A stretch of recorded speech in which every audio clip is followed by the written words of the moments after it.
নমস্কার প্রিয় সম্মানিত দর্শকবৃন্দ, আপনার কাছে যদি RKSY2 ক্যাটাগরি রেশন কার্ড থেকে থাকে তাহলে আপনি চাইলে বা আপনি যদি প্রয়োজন মনে করেন তাহলে এই রেশন কার্ডের ক্যাটাগরি চেঞ্জ করে অর্থাৎ RKSY2 রেশন কার্ড থেকে RKSY1 ক্যাটাগরি রেশন কার্ড করে নিতে পারবেন। আর আজকের আমি এই ভিডিওতে RKSY2 রেশন কার্ড থেকে RKSY1 ক্যাটাগরির কার্ডে কিভাবে কনভার্ট করবেন এই নিয়ে বিস্তারিত আলোচনা করব।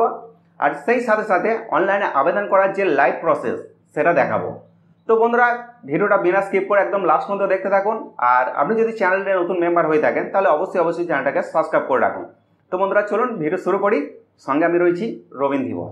সর্বপ্রথম আপনারা ডিপার্টমেন্ট অফ ফুড আর supply government of West Bengal official ওয়েবসাইটে চলে আসবেন। এই অফিসিয়াল ওয়েবসাইটের লিঙ্ক আমার ভিডিও ডেসক্রিপশনে দিয়ে রাখছি, সেই লিঙ্কে ক্লিক করে ডাইরেক্ট আপনারা এই পেজে পৌঁছে যাবেন। তো এই পেজে দেখুন আপনার বাম দিকে সিটিজেন হোম এই অপশানে ক্লিক করবেন। এই অপশানে ক্লিক করার পর আপনি তিনটে অপশান পেয়ে যাবেন। এর মধ্যে দেখুন রেশন কার্ড রিলেটেড কর্নার, এই অপশানে ক্লিক করবেন। এই অপশানে ক্লিক করার পর আপনি আবার দুটো অপশান পেয়ে যাবেন, সেলফ সার্ভিস থ্রো আধার, আর একটা হচ্ছে সার্ভিস রিগার্ডিং অফিস অ্যাপ্রুভাল। এই যে সার্ভিস রিগার্ডিং অফিস অ্যাপ্রুভাল এই অপশানে ক্লিক করবেন। এই অপশানে ক্লিক করার পর আবার দুটি অপশান পেয়ে যাবেন, অ্যাপ্লাই অনলাইন, একটা হচ্ছে ডাউনলোড ফর্ম সাবমিট অফিস।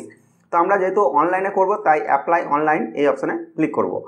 এই অপশানে ক্লিক করার পর রেশন কার্ডের সমস্ত ফর্মগুলো ওপেন হবে। তার মধ্যে থেকে আপনি একটু নিচের দিকে চলে আসবেন এবং এখানে দেখুন 8 নম্বর যে ফর্মটি দেখতে পাচ্ছেন, এই 8 নম্বর ফর্ম এটাই হচ্ছে আমার ক্যাটাগরি চেঞ্জ করার যে ফর্ম, সেই ফর্মটা। তো এইখানে নিচের দিকে চলে আসবেন, দেখবেন একটাই অপশান পেয়ে যাবেন ক্লিক টু অ্যাপ্লাই, এই অপশানে ক্লিক করবেন। এই অপশানে ক্লিক করার পর আপনি অপশান পেয়ে যাবেন মোবাইল নাম্বার দেওয়ার। তো এখানে আপনার রেশন কার্ডের সঙ্গে যে মোবাইল নাম্বার লিঙ্ক করা আছে সেই মোবাইল নাম্বার দিয়ে গেট ওটিপি অপশানে ক্লিক করবেন এবং আপনার যে মোবাইল নাম্বারটা দিয়েছেন সেই মোবাইল নাম্বার একটি ওটিপি রিসিভ হবে, সেই ওটিপি বসিয়ে প্রসিড এই অপশানে ক্লিক করবেন। প্রসিড অপশানে ক্লিক করতে ফ্যামিলি মেম্বারের ডিটেলস পুরো আপনি দেখতে পাবেন, অর্থাৎ সেই ফ্যামিলিতে যতজন মেম্বার আছে সব মেম্বারগুলোকে আপনি দেখতে পাবেন, তাদের নামগুলো দেখতে পাবেন। তাদের রেশন কার্ডের ক্যাটাগরিগুলো দেখুন 2 ক্যাটাগরি রয়েছে এবং কার্ডগুলো অ্যাক্টিভ আছে। তো নিচের দিকে স্ক্রল করে আসার পর দেখুন অ্যাপ্লাই ফর ফর্ম 8 এই অপশানে ক্লিক করবেন, অ্যাপ্লাই নাও এই অপশানে ক্লিক করার পর আপনাকে বেশ কিছু ডিটেলস ফিল করতে হবে। তো এখানে দেখুন 2 নম্বর যে অপশানটি আছে এইগুলো আপনাকে ভালোভাবে ফিল করতে হবে। তো আমি যতটুকু জানি সেই অনুযায়ী আপনি এই 2 নম্বর অপশানে সবগুলোতে টিক মার্ক দিয়ে দেবে এবং 3 নম্বর অপশান থেকে আপনাকে যে কোনো একটা ভালোভাবে দেখে শুনে বুঝে আপনি যে কোনো একটি অপশানে ক্লিক করবেন। তো আমি একটি অপশানে ক্লিক করে নিচ্ছি।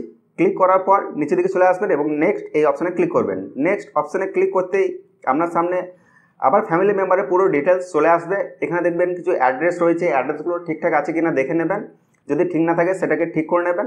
এখানে আপনাকে সাপ্লিমেন্টারি ডকুমেন্টস আপলোড করতে হবে, অর্থাৎ আপনি যে ফ্যামিলি মেম্বার দিয়ে রেশন কার্ডের ক্যাটাগরি চেঞ্জ করতে চাইছেন তাদের আধার কার্ডগুলো একটি জায়গাতে পিডিএফ করে সেই পিডিএফটা আপনি আপলোড করে দেবেন। আপলোড করে দেওয়ার পর নিচের দিকে ইটস ওকে ক্লিক করে প্রসিড এই অপশানটা দেখতে পাচ্ছেন, এই অপশানে ক্লিক করবেন। এই অপশানে ক্লিক করার পর এখানে দেখুন আপনাকে আরেকটি টার্মস অ্যান্ড কন্ডিশন দিতে হবে, অর্থাৎ এখানে একটা চেক বক্স দিতে হবে। তারপর গেট ওটিপি এই অপশানে ক্লিক করতে হবে। এই অপশানে ক্লিক করার পর আবার মোবাইল নাম্বার একটি ওটিপি রিসিভ হবে, সেই ওটিপিটাকে ওটিপির ঘরে বসিয়ে সাবমিট ওটিপি এই অপশানে ক্লিক করতে হবে। সাবমিট ওটিপি অপশানে ক্লিক করতে দেখুন একটি সাকসেস মেসেজ পেয়ে যাবেন। এই সাকসেস মেসেজ পাওয়ার পর আপনি যে মোবাইল নাম্বার দিয়ে এটাকে অ্যাপ্লাই করলেন সেই মোবাইল নাম্বার দিয়ে পরবর্তীতে স্ট্যাটাস চেক করবেন। মোটামুটি 5 থেকে 7 দিন পরে স্ট্যাটাস চেক করবেন, দেখবেন যে আপনার রেশন কার্ডের যে ক্যাটাগরি সেটা কিন্তু চেঞ্জ হয়ে গেছে। তো বন্ধুরা, ভিডিওটা আজকে আমার এই পর্যন্তই। ভিডিও যদি ভালো লাগে তাহলে অবশ্যই ভিডিওতে লাইক করবেন, চ্যানেলটাকে সাবস্ক্রাইব করতে ভুলবেন না।